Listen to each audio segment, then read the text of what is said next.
If you are isolated, being told to just reach out, join a paddle club, or going hiking with a group, or meet friends for dinner is not helpful. It's actually insulting.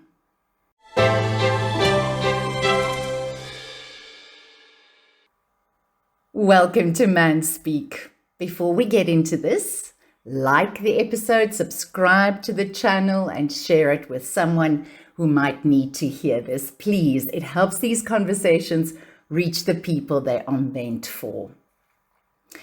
Isolation is not the same as being alone. Being alone can be very healthy for you. It can be chosen. You can choose to be alone. Being alone can also be restorative. Isolation is different. Isolation is not about how many people are around you. It is about the disconnection. You can be surrounded by people working, providing, showing up, doing all the things, talking, doing life, and still feel completely cut off on the inside. Isolation is when you do not feel known. You do not feel seen or understood. And over time, you stop trying to explain yourself, not because you have nothing to say, but because it feels pointless. And that is not a personality trait. That is a pattern. Isolation often doesn't announce itself dramatically. Sometimes it's just about feeling flat or heavy or quietly exhausted. You might be isolated if you keep things surface level, even with people close to you, or if you handle things on your own because it's just what you do. You could be isolated if you feel misunderstood, but you've stopped correcting people or stopped trying to explain yourself in order to be understood. Or if you are tired in a way that rest just doesn't fix. And if everything looks fine on the outside, but nothing feels connected on the inside. And over time, unfortunately, all of these start to feel normal. Not because it's healthy, but because you adapted. So isolation usually does not come from one big moment. It builds through accumulation. It's when you learn that handling things alone is just safer. You've been dismissed and understood or let down often enough. You don't want to be a burden. You stop trusting people. You stop trusting that people will really get you. So you manage yourself. You become self-contained. And that self-contained slowly turns into a self-cut off. And this is why the advice people give often misses the mark. Telling someone who is isolated to just reach out, accept that invitation, go hiking with a group, or join that paddle club. All of that completely misunderstands what isolation actually is. Isolation does not mean there is no one around. It means reaching out feels overwhelming.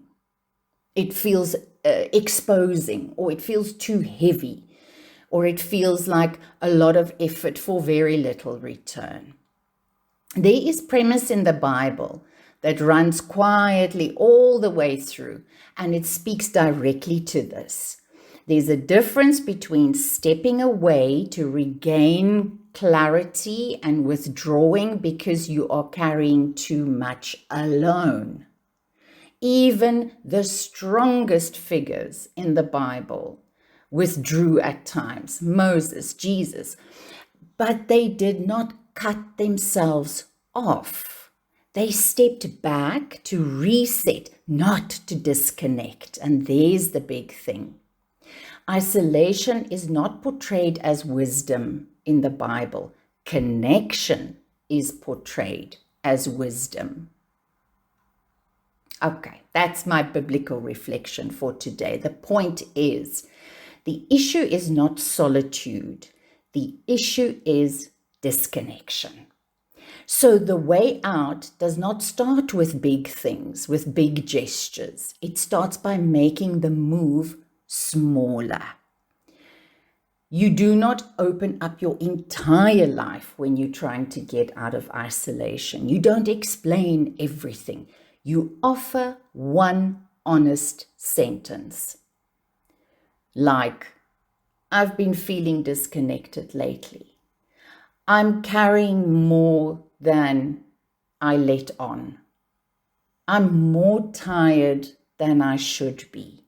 That's not oversharing. That is letting someone be witnessed. We all need to be witnessed. That is letting yourself being witnessed. Isolation does not need a group. It needs one safe container. One person, one grounded conversation. The moment, that one moment where you are not performing. If this is something that you are struggling with and you want support that is structured and grounded and direct, I offer one-on-one coaching, and you can find the details on my website, HeidiMolense.com. I want to give you your next move, and this part really matters. First, you're going to have to honestly check in with yourself. Please ask yourself, am I choosing solitude or am I avoiding connection? Am I choosing solitude or am I avoiding connection? Second thing you can ask yourself, have I stopped saying how I really am because it feels pointless? And here's a third question to ask yourself.